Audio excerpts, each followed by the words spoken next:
और स्लोगन लिखा है, योगी मोदी से बैर नहीं, बदहाल नगर पालिका व्यवस्था की खैर नहीं। कि वरुण प्रताप सिंह ने एक परंपरा शुरू कर दी कि जो भारतीय जनता पार्टी युवा मोर्चा का अध्यक्ष होगा वो बगावत करके नगर पालिका का चुनाव ये बात लड़ेगा। आई थी अभी जिस दिन रवि गुप्ता जी ने नामांकन किया था, तो लेकिन तब भी मैं आपके चैनल पे कह रहा हूँ, तो मैंने जवाब दिया था हरिओम जी को कि हरिओम जी, इतने सारे लोग हमको मनाने के लिए नहीं आए थे या समझाने के लिए नहीं आए थे। डिस्कोर्स जो चलाते हैं समाज में वो तो जाति विहीन समाज की व्यवस्था का, और ये डिस्कोर्स राजनीति में खूब चलता है, लेकिन जब राजनीति में बंटवारे की बात आती है किसी चीज की, किसी पद की या टिकट की, तो वहां जातीय समीकरण खुलेआम।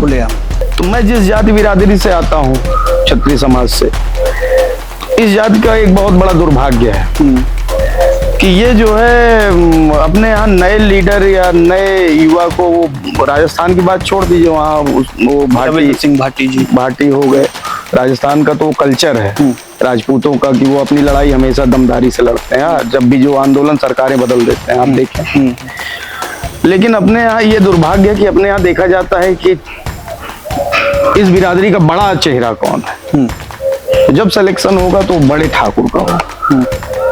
ये जिला सिर्फ इस बात के लिए ही अपने आप में बड़ा प्रफुल्लित महसूस करता है कि ना 100 पढ़ा ना एक प्रतापगढ़ जी। इस जुमले का भी बड़ा बैड इम्पैक्ट प्रतापगढ़ पे पड़ा। इस जिले की राजनीति इस जिले की दुर्दशा का कारण। नमस्ते, मेरा नाम है उत्कर्ष और आप देखना शुरू कर चुके हैं सुलभ भारत।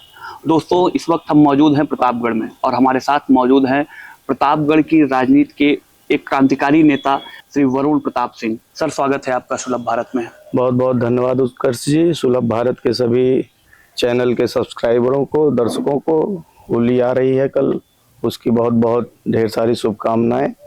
और इस रंगों के त्योहार को आपके चैनल के माध्यम से मैं शुरुआत में ही संदेश देना चाहता हूं कि सब लोग सौहार्दपूर्वक इस त्योहार को मनाएं।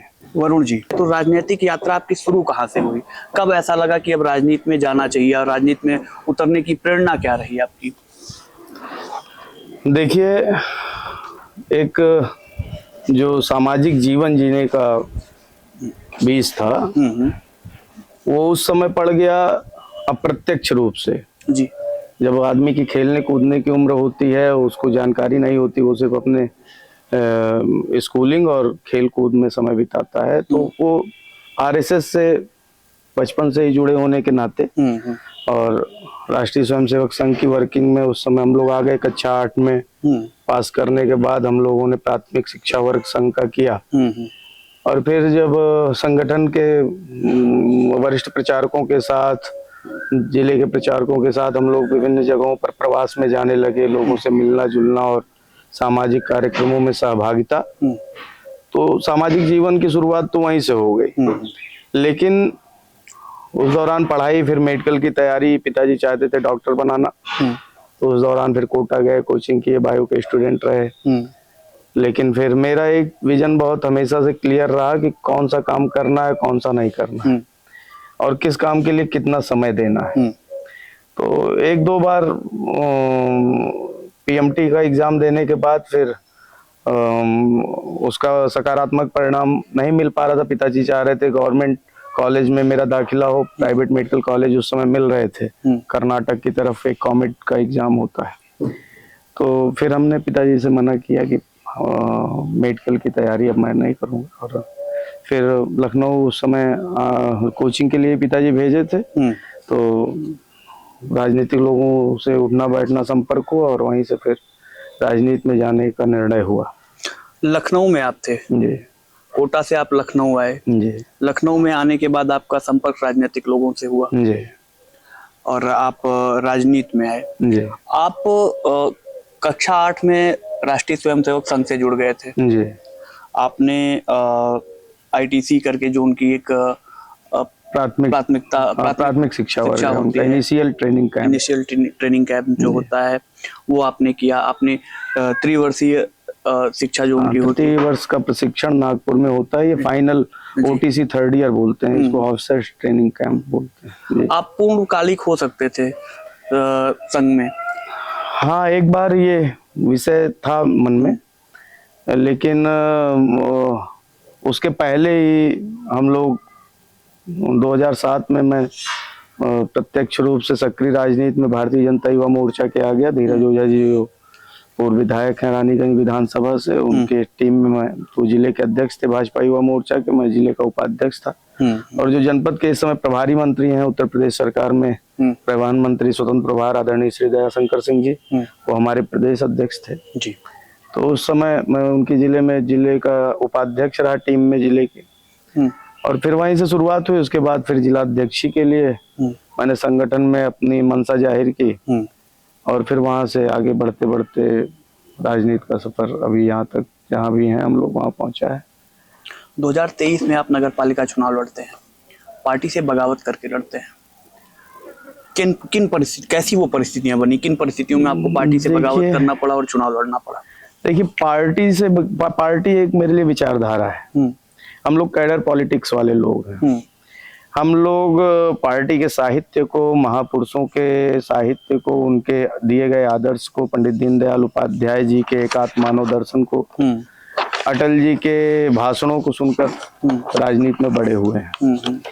पार्टी से बगावत का तो कोई सवाल ही नहीं है। चुनाव लड़ने की बात 2023 की जो आप कह रहे हैं, उस समय का अगर मेरा बैनर, पोस्टर और प्रचार की सामग्री सब मेरे सोशल मीडिया अकाउंट पे पड़ी हुई है, और आप सामने भी देख सकते हैं अटल जी की होर्डिंग में उस समय नगर पालिका की होर्डिंग रखी हुई है, अटल जी का चित्र उसमें लगा हुआ है, और स्लोगन लिखा है योगी मोदी से बैर नहीं, बदहाल नगर पालिका व्यवस्था की खैर नहीं। अगर भगत सिंह ये सोचते कि मेरे अकेले असेंबली में बम फेंक देने से इतने करोड़ की आबादी के, इतने बड़े क्षेत्रफल के एक राष्ट्र में क्रांति आ जाएगी, सब परिवर्तन हो जाएगा, अगर ये सोचकर वो बम ना फेंकते तो शायद आजादी ना मिलती। तो हम लोग युवा हैं, भगत सिंह जी भी हम लोगों के आदर्श हैं, गरम दल कहा जाता है उनका। तो कभी कभी युवा जोश भी होता है और कभी कभी अपने मन की प्रेरणा भी होती है गलत का विरोध करने की। बहुत सारे लोग परिस्थितियों से समझौता करते हैं, लेकिन युवा होने के नाते प्रकृति ने इतना तो एक वो दिया हुआ है हम लोगों को कि हम गलत को गलत कह सकने का एक बार साहस जुटा ही लें, बिना किसी लाग लपेट और अपने लाभ हानि के। तो राजनीति में ये फैसला मेरे लिए बहुत ही बड़ा था कि जिस कैडर पॉलिटिक्स में मैं हूँ, उसमें पार्टी ने जिसको कैंडिडेट घोषित किया उसके खिलाफ चुनाव लड़ने का, और मेरा कैंडिडेट से भी कोई व्यक्तिगत विरोध नहीं था। आज भी उनके लड़के मिलते हैं, परिवार के लोग मिलते हैं, मेरा एक सहज अभिवादन होता है उनसे। मेरा विरोध इस बात का था कि पार्टी विद डिफरेंस कहने वाली पार्टी अगर वो 25-30 साल एक ही परिवार में किसी पद को रखेगी तो ये कार्यकर्ता के लिए भी एक मानसिक पीड़ा का विषय है, और काम करने के उत्साह को भी राजनीतिक क्षेत्र में कम करता है। मेरा चुनाव लड़ने की न मेरी कोई तैयारी थी, ना मैंने नामांकन के दिन के पहले तक किसी से ये इच्छा जाहिर की थी। मेरा ये एक सैद्धांतिक विरोध था, बाकी इसके पीछे ना नगर पालिका अध्यक्ष बनना मेरा लक्ष्य था, बस एक संदेश था भगत सिंह की तरह बम फेंकने का असेंबली में। आप संदेश की बात करते हैं, लेकिन जब उस समय के लोगों से मैं मिलता हूं या अभी भी पार्टी के लोगों से या क्षेत्र के लोगों से जब मिलता हूं, वो चर्चाएं होती हैं, तो ये कहा जाता है कि वरुण प्रताप सिंह जी के अंदर राजनीतिक महत्वाकांक्षा जाग गई थी पद को लेकर के। अब ये बताइए कि महत्वाकांक्षा के बिना आप किसी काम को करने की प्रेरणा कहाँ से पाएंगे? आज आप पत्रकारिता में हैं, आप एक चैनल के शुरुआत कर रहे हैं, आपकी महत्वाकांक्षा होगी कि मेरे चैनल पे ज्यादा से ज्यादा व्यूअर्स बढ़े, ज्यादा से ज्यादा लोगों के आप इंटरव्यू कर सकें, और न्यूज चैनल और सोशल मीडिया के क्षेत्र में आपकी ख्याति हो। और यही महत्वाकांक्षा आपको प्रेरणा देती है संघर्ष करने की, यही महत्वाकांक्षा आपको प्रेरणा देती है आगे बढ़ने। और अगर ऐसी कोई महत्वाकांक्षा लेकर आप किसी भी क्षेत्र में काम कर रहे हैं, एक डॉक्टर अगर इस बात की महत्वाकांक्षा लेकर कि मेरे पास मरीज बढ़े, मैं उनका अच्छा उपचार कर पाऊं, उसको अच्छा उपचार करने के लिए और मरीज बढ़ाने के लिए एक महत्वाकांक्षा उसके पीछे काम करती है। तो आप जिस भी क्षेत्र में, एक वकील जो है उसके पास केस बढ़े, उसके पास वादी ज्यादा हो, वो केस को जीतने के लिए दिन रात वो अपने, क्रिमिनल का है तो क्रिमिनल के फील्ड का, सिविल का है सिविल के फील्ड का, सारे एक्टों का अध्ययन करेगा। तो उसी महत्वाकांक्षा को लेकर ही वो मजबूती से किसी चीज की तैयारी करेगी। तो महत्वाकांक्षा अगर कह रहे हैं लोग तो ठीक बात है, महत्वाकांक्षा है, लेकिन मैंने आपको पहले ही बताया कि ये तो बस एक संदेश था। और अगर महत्वाकांक्षा नहीं होगी तो आप किसी काम को करने के लिए वो फिर एक आलस्य का भाव रहेगा कि जो चीजें जैसे चल रही हैं। और वो संदेश जो था उसी का परिणाम था कि युवा मोर्चा का एक मेरा कार्यकर्ता मेरे बाद अध्यक्ष हुआ रवि गुप्ता, वो अभी चुनाव लड़ गया। तो फिलहाल वो अपनी उसकी सोच जो भी रही हो जिस विषय को लेकर, तो कहीं ना कहीं परिवर्तन के लिए किसी न किसी को आगे आना पड़ता है। आपने कहा कि महत्वाकांक्षा जरूरी है, लोगों ने कहा कि महत्वाकांक्षा के साथ अगर धैर्य होता तो हो सकता था वरुण प्रताप सिंह जी को पार्टी कुछ बड़ा दायित्व देती। अच्छा, अगर मैंने आपसे शुरुआत में ही इंटरव्यू के कहा कि मैंने अपने लाभ हानि को सोचे बिना, मैं 17 साल से बिना किसी के आर्थिक मदद के, समाज का कोई व्यक्ति नहीं कह सकता कि वरुण जब सक्षम थे, इनकी पैरवी से शासन प्रशासन में हम लोग काम कराते थे, या आज भी कहीं फोन फान कर देते हैं तो काम हो जाता है अपने संपर्क संबंध के कारण, कि इन्होंने कभी राजनीति से धनोपार्जन किया हो, हमसे कभी मांग लिया हो कि इस काम के लिए ये पैसे लगेंगे, या आइए चलिए आपकी फला जगह पैरवी करने चल रहे हैं, हमारी गाड़ी में डीजल डला दीजिए। यहाँ तक कि यहाँ तो हमारे घर में मैं स्वयं ड्राफ्टिंग करके पीड़ित का प्रार्थना पत्र बनाकर और संबंधित अधिकारी या जहां भी उसकी पैरवी है वहां पर विभाग में लेके जाके अपने सामने काम कराता हूँ। तो ये कहना कि धैर्य रखना या ये सब, देखिए हम लोग संघर्ष वाले व्यक्ति हैं। मेरे बारे में भी आप और अध्ययन और रिसर्च करेंगे तो आप देखेंगे आदित्यकांत विस्तारक थे यहाँ पर, वो पार्टी वर्किंग में आए थे, उनके साथ पुलिस वालों ने मारपीट की थी, मैंने पूरा उस आंदोलन को लीड किया। उस समय वर्तमान एसपी सगुन गौतम जी थे, सीओ यहाँ पर रवि सिंह जी थे, जो लोग भी आरोपी थे, कोतवाल आदित्य प्रताप जी थे, सारे लोगों को हम लोगों ने शासन से आंदोलन, धरना, प्रदर्शन, झगड़ा करके सबको उचित जो एक व्यवस्था है उसके अंतर्गत सबको दंडित कराया। और अभी कोतवाली में एक डिप्टी सीएम को लेकर प्रकरण 3 साल पहले हुआ था, उसमें भी तो हम तो सिर्फ संघर्ष करना जानते हैं। धैर्य रखना न रखना, धैर्य रखने का क्या अर्थ है, धैर्य रख के क्या समाज हमसे क्या अपेक्षा करता है कि क्या मिल जाता।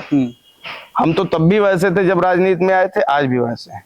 राजनीति धनोपार्जन का माध्यम हमारे लिए नहीं, राजनीति हम लोग विशुद्ध रूप से समाज में लोगों के बीच में रहने के लिए, और अपने पास अगर सामर्थ्य है तो उनका काम करके भगवान उस यश कीर्ति में वृद्धि करते हैं। ऐसे लोगों के आशीर्वाद से हम लोगों की मान प्रतिष्ठा बढ़ती है। राजनीति बस इतने भर का साधन है हमारे लिए।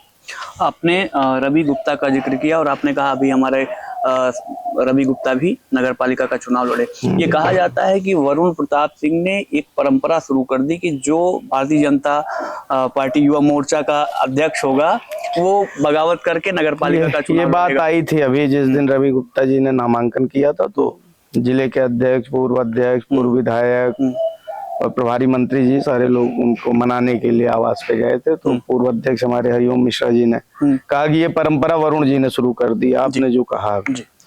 तो हमने उस समय भी कहा था, राजनीति में देखिए बहुत सारी इंटरनल बातें होती हैं, वो सार्वजनिक नहीं हो सकती, लेकिन तब भी मैं आपके चैनल पे कह रहा हूँ। तो मैंने जवाब दिया था हरिओम जी को कि हरिओम जी, इतने सारे लोग हमको मनाने के लिए नहीं आए थे या समझाने के लिए नहीं आए थे उस टाइम, और परंपरा की बात नहीं है, सारे कार्यकर्ता स्वतंत्र हैं जिसको। और कैडर पॉलिटिक्स में देखिए गिरावट भी बहुत आ गई। अब ये नहीं है कि बूथ का अध्यक्ष वो प्रदेश अध्यक्ष बनेगा या राष्ट्रीय अध्यक्ष बनेगा। अब तो देखिए तमाम दलों से विधायक, सांसद का चुनाव लड़ने वाले, मुख्यमंत्री के खिलाफ सांसदी का चुनाव लड़ने वाले लोग किसी प्रदेश में जाके प्रदेश के अध्यक्ष हो जा रहे हैं। कांग्रेस में प्रदेश अध्यक्ष रहे, कांग्रेस के लीडर रहे लोग किसी प्रदेश में प्रदेश के अध्यक्ष हो जा रहे हैं।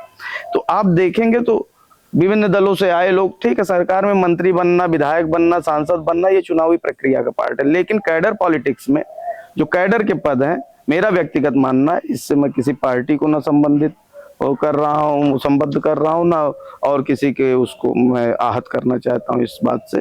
मेरा मानना है कि कैडर का पद वो कैडर पॉलिटिक्स के लोगों को मिलना चाहिए, जो आपकी रीत नीति विचारधारा में ढला हुआ कार्यकर्ता, जो आपके बूथ के अध्यक्ष से राजनीति की शुरुआत करता है, उसी को राष्ट्रीय अध्यक्ष तक पहुंचना चाहिए। वरुण प्रताप सिंह जी ये कह रहे हैं कि भारतीय जनता पार्टी वो भारतीय जनता पार्टी जिसकी शुरुआत अटल आडवाणी जोशी ने की, जिसमें कैडर पॉलिटिक्स का अपना एक महत्व था, वो मोदी के युग में घटता चला जा रहा है। मैंने अभी आपसे कहा कि मैं ये मेरा व्यक्तिगत मत है, इसमें किसी पार्टी या उसके लीडर का कोई वो नहीं है। और ये सिर्फ ऐसा किसी एक जगह हो रहा नहीं, आप जिन दलों में देखेंगे अब तो आने जाने का एक ये सामान्य प्रचलन है। तो इसलिए कैडर पॉलिटिक्स को अब मतलब ये कहना कि मैं कैडर हूं तभी कुछ आगे आपको कहीं मान सम्मान या कुछ पद से आपको नवाजा जाएगा, ये जरूरी नहीं है। अब सब परिभाषाएं समय परिस्थितियों के हिसाब से बदलती जा रही हैं और आने वाले समय में आप यहाँ देख रहे हैं और भी उदाहरण देखेंगे। इसमें मेरे द्वारा कुछ कहने या सुनने से उसमें कुछ बनना बिगड़ना नहीं। आपने अभी कहा कि आपने अपने नगर पालिका के चुनाव में एक स्लोगन दिया कि मोदी योगी तुमसे बैर नहीं, बदहाल नगर पालिका व्यवस्था तेरी खैर नहीं। तो क्या लगता है आपके इस स्लोगन को नगर पालिका क्षेत्र के लोगों ने स्वीकारा नहीं? क्योंकि अभी उपचुनाव हुआ और उपचुनाव में भी प्रेमलता जी, स्वर्गीय हरि प्रताप सिंह जी की धर्मपत्नी प्रेमलता जी फिर से नगर अध्यक्ष चुनकर आई। देखिए, इस बार मैं चुनाव लड़ नहीं रहा था और जब मैंने चुनाव लड़ा तो 1000 वोट हमको मिला था 7-8 दिन की कैंपेनिंग में। और एक राजनीति का जो कड़वा सच है वो हम डिस्कोर्स जो चलाते हैं समाज में वो तो जाति विहीन समाज की व्यवस्था का, और ये डिस्कोर्स राजनीति में खूब चलता है। लेकिन जब राजनीति में बंटवारे की बात आती है किसी चीज की, किसी पद की या टिकट की, तो वहां जातीय समीकरण खुलेआम ये मतलब इससे आप वाकिफ हैं और इससे आप मेरे इस मत से आप अपने मत को मतलब सहमत हैं। मुझे ऐसा लगता है कि उत्तर प्रदेश, बिहार या पूर्वोत्तर राज्यों की के लिए सबसे बड़ा दुर्भाग्य का विषय है। हाँ, अब लेकिन अभी दिल्ली चुनाव, हर जगह आप जहां भी देखेंगे वार्डों का समीकरण निकाल के, विधानसभाओं का समीकरण निकाल के ऐसे टिकट बांटे जाते हैं। तो मैं जिस जाति बिरादरी से आता हूँ, क्षत्रिय समाज से, इस जाति का एक बहुत बड़ा दुर्भाग्य है कि ये जो है अपने यहाँ नए लीडर या नए युवा को, वो राजस्थान की बात छोड़ दीजिए, वहाँ वो भाटी हो गए। राजस्थान का तो वो कल्चर है राजपूतों का कि वो अपनी लड़ाई हमेशा दमदारी से लड़ते हैं, जब भी जो आंदोलन सरकारें बदल देते हैं, आप देखें। लेकिन अपने यहाँ ये दुर्भाग्य है कि अपने यहाँ देखा जाता है कि इस बिरादरी का बड़ा चेहरा कौन है। तो जब सिलेक्शन होगा तो बड़े ठाकुर का होगा, वो फिर उसमें जो आपके जिले में बड़े नाम होंगे क्षत्रिय चेहरे में। तो अब हम लोगों को जाति का वो राजनीति में महत्व नहीं मिलता जो अन्य लोगों को मिलता है। जैसे अभी नगरपालिका चुनाव हुआ, हरि प्रताप जी जब लड़ते थे उसके पहले भी दिन्नू लड़े थे, तो व्यापारी वर्ग का वो एक 4000 का वो पाए, महिमा गुप्ता जी लड़ती थी। तो वो उस बिरादरी से जो भी एक लीडर लड़ता है जब भी, वो उतना वोट उसका फिक्स है। तो वो आज कई वर्षों से वो व्यापारी वर्ग से लड़ने वाले उस लीडर को मिलता है। तो इस मामले में हम लोग कमजोर रहते हैं। आपने कहा कि आपको पब्लिक ने स्वीकार किया कि नहीं किया या क्या, तो मेरा मानना है कि 8 दिन की कैंपेनिंग में अगर 1000 लोगों ने मुझे मत किया, और उस टाइम किया जबकि एक लंबी लिस्ट थी चुनाव में प्रत्याशियों की लड़ने की, कांग्रेस का प्रत्याशी 1200-1300 वोट पाया था, बसपा का 1600 वोट पाया था, ऐसे मतलब राष्ट्रीय दलों के लोग।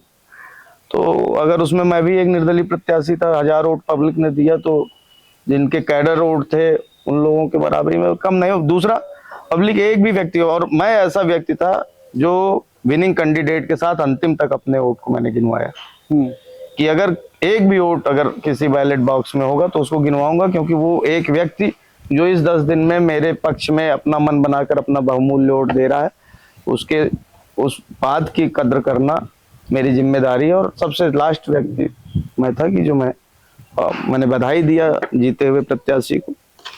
उन्होंने ये भी कहा कि आप चुनाव लड़के हार भी गए और पार्टी से निष्कासित भी हो गए, तो हम तो राजनीति में आए ही हैं इस बात के लिए हृदय बड़ा करके कि यहाँ सब कुछ संभाल लेना है। तो ये मतलब पब्लिक एक्सेप्ट करती है कि रिजेक्ट करती है। मैंने पहले भी कहा भगत सिंह अगर ये सोचे होते तो वो अकेले जाकर वहां बम फेंक के असेंबली में और फांसी के तख्ते पे न झूले होते, अगर उनको अपना कैरियर ज्यादा प्रिय होता तो। आप भारतीय जनता पार्टी में भारतीय जनता पार्टी के सदस्य रहे हैं और आरएसएस में आपने काम किया। आप युवाओं की बात कर रहे हैं, आप भगत सिंह की बात कर रहे हैं। मौजूदा समय में बीते 10 सालों से देखा जाए तो उत्तर प्रदेश में और केंद्र में भारतीय जनता पार्टी की सरकार है। युवाओं की अगर आप बात कर रहे हैं तो आप युवाओं का नेतृत्व भी करते हैं, प्रतापगढ़ में युवा मोर्चा के आप अध्यक्ष भी रहे। जिले की अगर बात की जाए तो आज भी अगर ये देखा जाता है कि प्रतापगढ़ के युवाओं को उच्च शिक्षा के लिए हो या रोजगार के लिए हो, अपना माथा दिल्ली मुंबई जाकर के रगड़ना ही पड़ता है, अपनों के प्रेम का कत्ल करना ही पड़ता है। इसको लेकर के वरुण प्रताप सिंह जी क्या सोचते हैं? देखिए, इसके लिए मेरा स्टैंड हमेशा इसे क्लियर रहा। कई इंटरव्यू में मैंने कहा, इस जिले की राजनीति इस जिले की दुर्दशा का कारण है। इस जिले में हर सरकारों में 2-2 कैबिनेट मंत्रियों का रहने का रिकॉर्ड है। केंद्र में कैबिनेट मंत्री रहे हैं और मंत्री बने हैं लोग, सांसद विधायक होते रहे हैं लोग।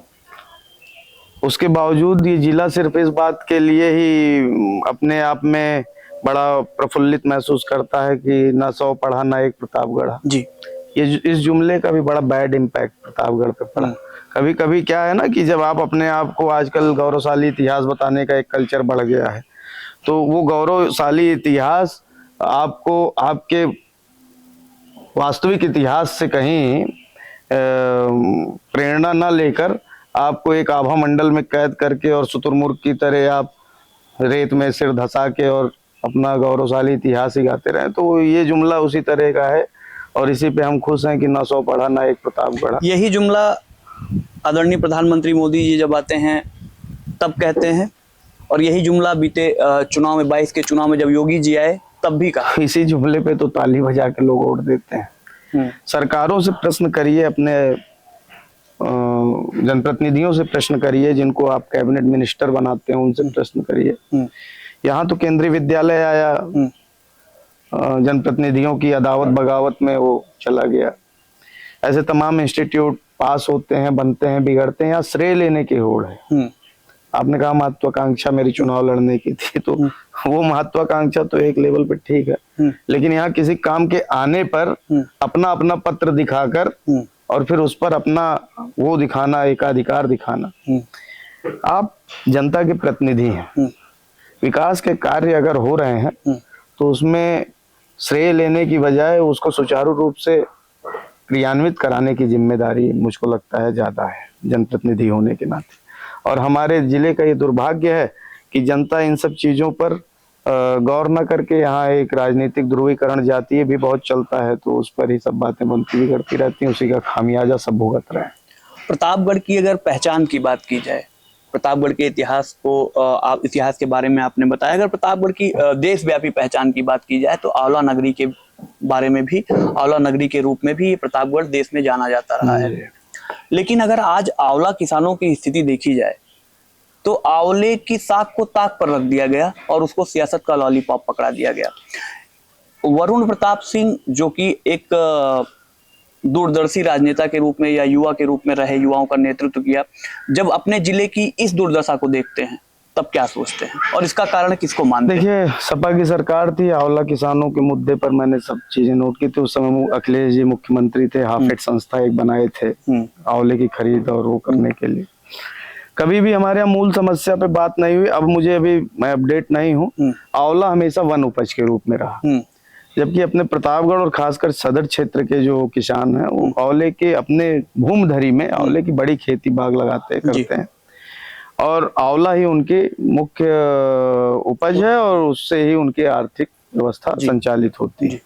लेकिन वो वन उपज होने के नाते हर जगह ट्रांजिट परमिट की जरूरत पड़ती है। वन विभाग जगह जगह रोकता है, आप फ्रीली कहीं इसको एक्सपोर्ट इंपोर्ट नहीं कर सकते, मंडियों में बाहर की नहीं बेच सकते। इसलिए तो ये एक बड़ी समस्या किसानों के लिए थी, तो इसलिए औने पौने दाम पे आड़ती और मंडी में उन लोगों को, व्यापारियों को बेचने पे मजबूर होना पड़ता था। तो इस विषय पे हम लोगों ने सवाल उठाया था। आज सरकार आंवला किसानों पर ओडीओपी में काम कर रही है। अब उस योजना का कितना अच्छा लाभ आम किसान ले पा रहा है, ये तो एक आपके उसका विषय है कि आप इसको उद्यान विभाग से और इस पर भी आप एक रिपोर्ट तैयार करें जिससे हमारी सरकार को सही नतीजों के बारे में जानकारी मिले। पार्टी ने चुनाव लड़ने के बाद आपको निष्कासित कर दिया। आज देखा जाता है कि भारतीय जनता पार्टी के कुछ बड़े नेता ऐसे भी हैं जिनके परिवार के लोग, जिनके बच्चे बड़े पदों पे हैं। जी नाना जी आपके एबीवीपी के संस्थापक सदस्यों में रहे। जी। क्या कभी इस सिनेरियो का लाभ आपको नहीं मिला? देखिए नाना जी मेरे मामा प्रचारक रहे संघ में, बहुत पहले गुरुजी के बहुत प्रिय रहे। और नाना भी उनके मम्मी के चाचा हैं मेरे, दोनों लोग साथ लखनऊ यूनिवर्सिटी में रहे। मामा मेरे संघ कार्यालय मॉडल हाउस पे रहे। भानु प्रताप शुक्ला जी एक बहुत बड़े प्रचारक भी रहे और बहुत बड़े अध्येता लेखक भी रहे, पांचजन्य के संपादक रहे। सब लोग साथ में काम किए और उन लोगों ने वैचारिक, उनकी कहानियां, उनका सानिध्य वैचारिक रूप से, ये आज जो मैं भारतीय जनता पार्टी और आरएसएस का अंग हूँ, तो उन लोगों के ही संघर्षों को सुनकर, उनकी बातों को जानकर, उनके विषय में चीज़ों को लोगों द्वारा सुनकर, तो उससे मेरा वैचारिक अधिष्ठान मजबूत हुआ इस विचारधारा को लेकर। नाना जी का जिक्र जब आप कर रहे हैं आदरणीय वरुण प्रताप सिंह जी, तो नाना जी का नाम, आपके नाना जी का नाम विनम्र विजय सिंह था जी। एबीवीपी के संस्थापक सदस्य थे और उनके बारे में कहा जाता है कि जब इंदिरा गांधी जी लखनऊ यूनिवर्सिटी में आई तो उन्होंने गेट से उनको वापस कर दिया। जी, सभा नहीं होने दिए थे। क्या प्रकरण था? एबीवीपी के वहाँ लीडर थे लखनऊ यूनिवर्सिटी के, और उस टाइम अपने जिले के पूर्व परिवहन मंत्री आदरणीय ब्रिजेश शर्मा जी, ये सारे लोग सब मित्र थे। इलाहाबाद यूनिवर्सिटी के आप भी अध्यक्ष रहे, ब्रिजेश शर्मा जी, और उधर वो एबीवीपी में राजनीति करते थे। तो ये इन लोगों क्रांतिकारी नेताओं के रूप में गिनती होती थी। और एबीवीपी में उस समय जो भी वर्कर काम करता था वो इन दो नामों से परिचित रहता था। तो किसी भी गैर भाजपा या कांग्रेस के लीडर जो होते थे, उनकी सभाओं को ये लोग अक्सर लखनऊ यूनिवर्सिटी में नहीं होने देते थे और कुछ न कुछ उत्पात उधम करके उसको, तो इन लोगों के संघर्षों का परिणाम है कि आज संगठन का काम खड़ा हुआ। ऐसे ही नेताओं के दम पर, ऐसे लीडरों के दम पर लोग जुड़ते गए और आज भारतीय जनता पार्टी ऐसे लड़ने वाले नेता जो अपने पथ में हैं, इनके बलबूते पर आज एक बड़ा रिकॉर्ड कायम कर रही है राजनीति में। विजय सिंह एक ऐसे व्यक्ति थे जिनके ऊपर पहली बार गुंडा एक्ट लगा, प्रदेश का पहला गुंडा एक्ट इन्हीं के ऊपर लगा। जी जी। हाँ, वो उस समय रीता बहुगुणा जी के पिताजी हेमवती नंदन बहुगुणा जी शायद उस समय मुख्यमंत्री थे और उन्हीं को लेकर कोई प्रदर्शन उन्होंने किया था, तो उसमें उनके ऊपर गुंडा एक्ट लगा। बाद में उनको जेल में ऑफर आया, एक बड़े कांग्रेस लीडर कांग्रेस की सदस्यता का फॉर्म लेके गए थे उनको भरवाने के लिए, कि आप इसको भर के कांग्रेस की सदस्यता ग्रहण कर लीजिए और आपको विधान परिषद सदस्य नामित करके आपको कैबिनेट मिनिस्टर बना दिया जाएगा। लेकिन ऐसे ही नेताओं के दम पे मैंने कहा पार्टी खड़ी हुई है, उस समय उन्होंने ये काम करना स्वीकार नहीं किया और उन्होंने जेल पूरी तरीके से काटा और कई महीने जेल रहे। हर बार किसी न किसी धरना प्रदर्शन आंदोलन में वो आधा समय जेल ही काटे हैं। और गोरखपुर क्षेत्र जब भाजपा का बना तो उसके प्रथम क्षेत्रीय अध्यक्ष गोरखपुर क्षेत्र भाजपा के रहे वो। तो इन्हीं लोगों के संघर्षों की दास्तान सुन सुन के हम लोग बड़े हुए हैं, तो इसलिए राजनीति में हम लोग भी संघर्ष के ही आदी हैं, निडर रहते हैं। हाँ, तो हम लोग वर्कर के लिए, समाज के पीड़ित मजलूम के लिए कहीं अगर लड़ना पड़ता है तो वहाँ लड़ने से गुरेज नहीं करते। कितने मुकदमे मिले लड़ाई लड़ते हुए? ये तो बहुत ही, मतलब इस बात के लिए मैं प्रिविलेज्ड हूँ कि धारा 151 में ही हमेशा चालान हम लोगों का करके, क्योंकि शासन प्रशासन में हम लोग की छवि गुंडों की नहीं थी। यहाँ पर जो भी अधिकारी रहे, चाहे वो पुलिस के हों, चाहे प्रशासन के हों, डीएम, एसपी, एसडीएम, वो हमेशा ये जानते थे कि ये सब यूथ लीडर पढ़े लिखे हैं और हमेशा जायज मुद्दों पर बात करते हैं। तो हमेशा उन लोगों ने कभी फर्जी मुकदमों पर फंसाने का प्रयास नहीं किया और हमारी जायज मांगों को हमेशा निस्तारित कराया, माना उसको। वरुण सिंह जी, कल होली है जी। होली को लेकर के पूरे देश और प्रदेश में एक अजीब माहौल बना हुआ है जी। सरकार ये कह रही है कि होली साल में एक बार आती है और जुमा, चूंकि रमजान का महीना चल रहा है और कल जुमा भी है, जी। जुमा 52 बार आता है साल भर में। जी। इसको लेकर के एक अलग सिनेरियो बनाया गया है और तमाम तरीके से दोनों तरफ से बयानबाजी चल रही है। जी। इसको जब आप देखते हैं तो आप क्या सोचते हैं और क्या संदेश देना चाहेंगे जिले के लोगों को? देखिए, राजनीतिक बयानबाजी से मेरा वैसे भी कोई वास्ता नहीं है, न मैं यहाँ सरकार का पक्ष रखने में व्यक्तिगत मत अपना रख रहा हूँ। यह देश संविधान से चलता है और नागरिक की परिभाषा उस संविधान में बहुत क्लियर कट लिखी हुई है। बिल्कुल।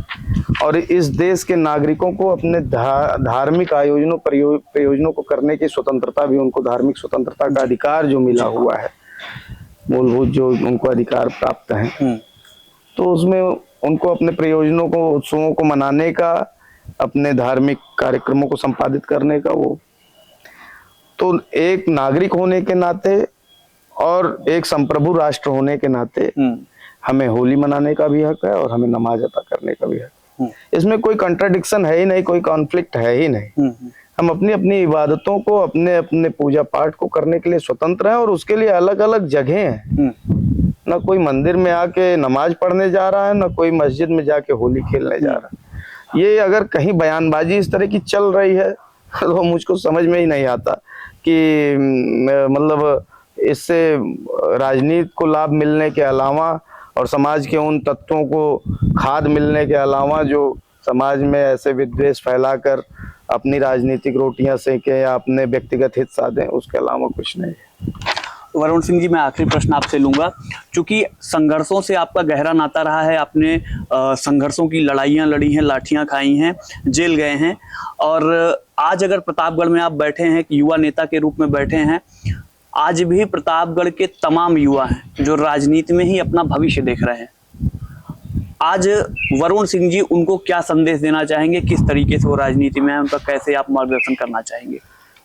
देखिए, राजनीति समाज सेवा का एक सशक्त माध्यम है, लेकिन राजनीति में निरंतर जो नैतिक मूल्य गिरते जा रहे हैं, वो चाहे भाषाई मर्यादा हो, चाहे मुद्दों की बात हो, आज जिन चीजों पर डिस्कोर्स चल रहा है, जिन बातों पर मूलभूत मुद्दों से हटकर बातें चल रही हैं, अभी जैसे अभी आपने क्वेश्चन किया होली के रंग और नमाज की बात, ये तो हमारे संवैधानिक अधिकार हैं, इस पे तो बात ही नहीं होनी चाहिए। ये तो लिखा पढ़ी में हमारे यहाँ दर्ज है।